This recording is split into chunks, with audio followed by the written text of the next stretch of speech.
Hi class, I'm here to talk about the MEF documentary called The Purity Myth by Jessica Valenti. First, I'm going to go through the topics explained in the video so you have a solid foundation of understanding before going into how it relates to the classroom. As a disclaimer, I'm going to be talking about some sensitive material in this presentation. I thought this video clip that I took from the hip-hop group Salt-N-Pepa's music video for their 2009 song, Let's Talk About Sex, would be a good introduction into what I'm about to present you all. Come on. Let's talk about sex, baby. Let's talk about you and me. Let's talk about all the good things and the bad things that may be. Let's talk about sex. Well, let's talk about sex. The Purity Myth is a book and movie by author Jessica Valenti.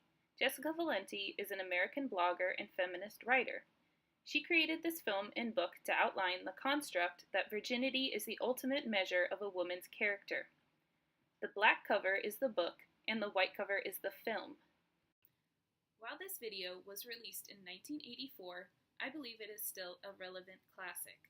The following clip is from Madonna's music video from Like a Virgin.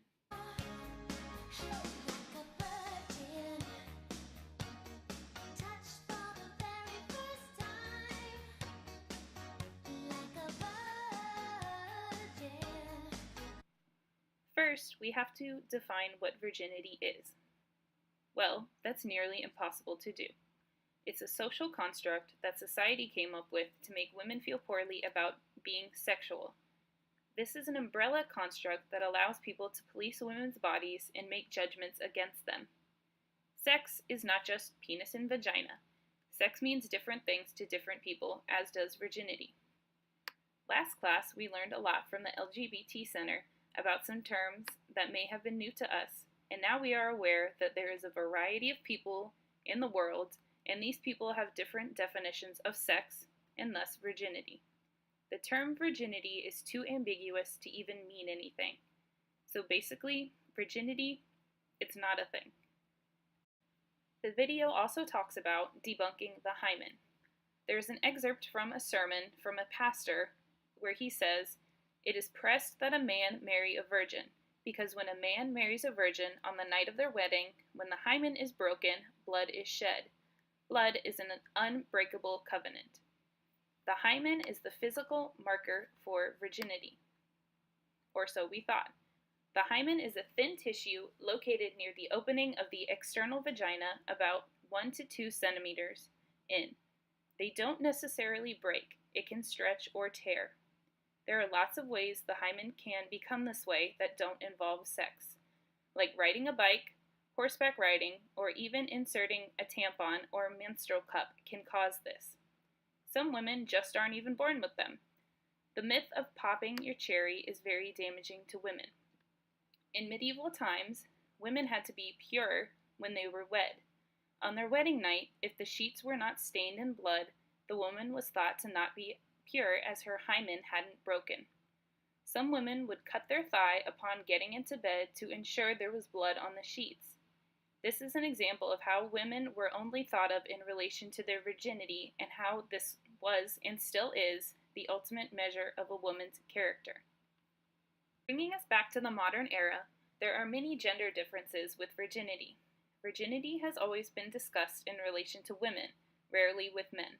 Boys are encouraged for their conquests, while girls are shamed. The example provided in the film was of the movie Easy A.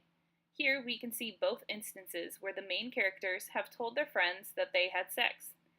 The male characters are encouraged that sex is good, while the female friend shames one of the main character females to show that sex is bad. In the media, we see the concept of virginity as a designation for only certain types of women who are skinny, white, cute but not sexy, kind of the Taylor Swift type. There are narrow standards of femininity that come with virginity. It's never a woman of color, a lower income woman, a fat woman, a disabled woman, or a trans woman. This film also outlined how abstinence education does not work. Students need to have the knowledge, as knowledge is power. Abstinence education is heteronormative. Look at this joke poster that I found online. Gay and straight teens alike can avoid eternal hellfire by saving sex for man-woman marriage. Yikes. Fear-mongering is often used. This condom literally has teeth on it. Beliefs that contraception leads to infertility and a lack of understanding of infections and diseases show how abstinence education does not work. The film outlined an example from a 2004 report that said that 80% of the abstinence-only curriculum contained false, misleading, or distorted information about reproductive health. Classes that pledged abstinence only were more likely to engage in sexual behavior, as found by a report as well. This all relates to the classroom, I promise. I know it's hard to think of how this can relate to students and athletes when some of us are teaching very young students. But we all know women, some of us even are women. Women and girls are being defined in relation to what we are willing to do or not do sexually. This means your students and athletes are defined in such ways. In the classroom, abstinence education does not work. If applicable, students need to be taught about safe sex. Your students and athletes may also be victims of slut-shaming. Slut-shaming is the act of verbally or physically harassing someone based on the belief that they have had sex.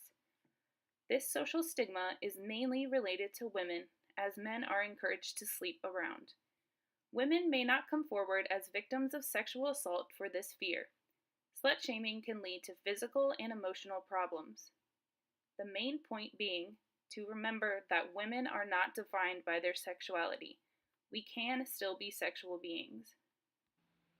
How women are constantly shamed in the media is directly affecting our students, as we read about in 17, Self-Image and Stereotypes. Many students are walking advertisements and consumers of media. The hidden curriculum in the classroom also affects our students. As we read about in Unlearning the Myths That Bind Us, children's books and movies instruct young people to accept a world as it is portrayed in these social blueprints. Girls are taught to fix themselves with things like crash diets and an obsession with materialistic items. The following video is an excerpt from the lyric video of Beyoncé's 2013 Flawless featuring Chimamanda Adichie. Adichie is a Nigerian writer, and her voiceover comes from her TED Talk called We Should All Be Feminists. We teach girls to shrink themselves, to make themselves smaller. We say to girls, you can have ambition, but not too much. You should aim to be successful, but not too successful, otherwise you will threaten the man. Because I am female, I am expected to aspire to marriage. I'm expected to make my life choices, always keeping in mind that marriage is the most important. Now, marriage can be a source of joy and love and mutual support. But why do we teach girls to aspire to marriage and we don't teach boys the same? We raise girls to see each other as competitors, not for jobs or for accomplishments, which I think can be a good thing, but for the attention of men. We teach girls that they cannot be sexual beings in the way that boys are. Feminist, a person who believes in the social, political, and economic equality of the sexes. Are there any questions, comments, or concerns?